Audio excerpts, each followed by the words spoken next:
અંકલેશ્વરની મામલતદાર કચેરી ખાતે ration card ઈ-કેવાયસીની યુદ્ધના ધોરણે ચાલતી કામગીરી. મામલતદાર કરણસિંહ રાજપૂતની દેખરેખ હેઠળ રેશન કાર્ડ ઈ-કેવાયસીની ચાલતી કામગીરી. અંકલેશ્વર તાલુકાની ગ્રામ પંચાયત અને વ્યાજબી ભાવના કેન્દ્રો સાથે થતા ઈ-કેવાયસી રાશન કાર્ડ. અંકલેશ્વરની મામલતદાર કચેરી ખાતે મામલતદારની દેખરેખ હેઠળ રેશન કાર્ડ ઈ-કેવાયસીની કામગીરી પૂરજોશમાં ચાલી રહી છે. અંકલેશ્વર તાલુકામાં ગ્રામ પંચાયતો અને વ્યાજબી ભાવની દુકાનો પર પણ રેશન કાર્ડની ઈ-કેવાયસી કામગીરી શરૂ કરવામાં આવી છે.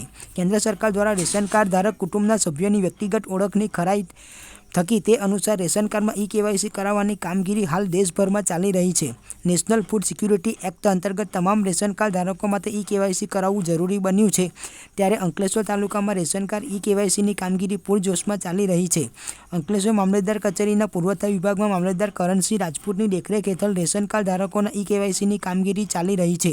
આ ઉપરાંત ગ્રામ પંચાયતો અને વ્યાજબી ભાવની દુકાન ખાતે પણ રેશન કાર્ડમાં ઈ-કેવાયસી કરાવવાની કામગીરી કરવામાં આવી રહી છે.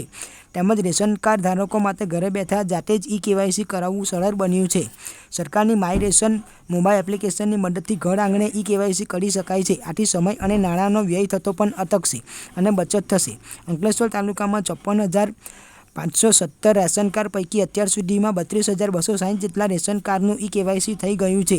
જ્યારે બાકી રહેલા 22,258 જેટલા રેશન કાર્ડના ઈ-કેવાયસીની કામગીરી પૂરજોશમાં ચાલી રહી છે.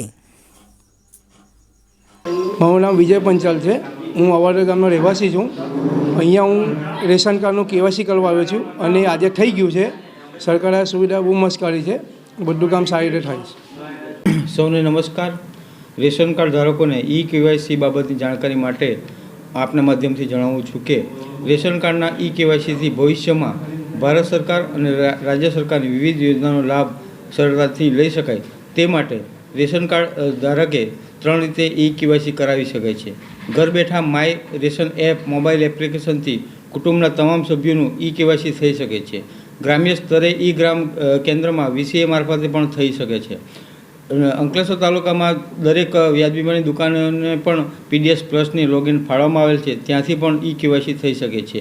આમ ઈ-કેવાયસી કરાવવું ફરજિયાત છે અને એ બાબતે આપના માધ્યમથી જણાવું છું કે તમામ રેશન કાર્ડ ધારકોએ એપીએલ હોય NFSA હોય તે તમામ અંત્યોદય હોય તમામે આ રેશન કાર્ડ ઈ-કેવાયસી આધાર કાર્ડથી લિંક કરાવવાનું જરૂરી છે.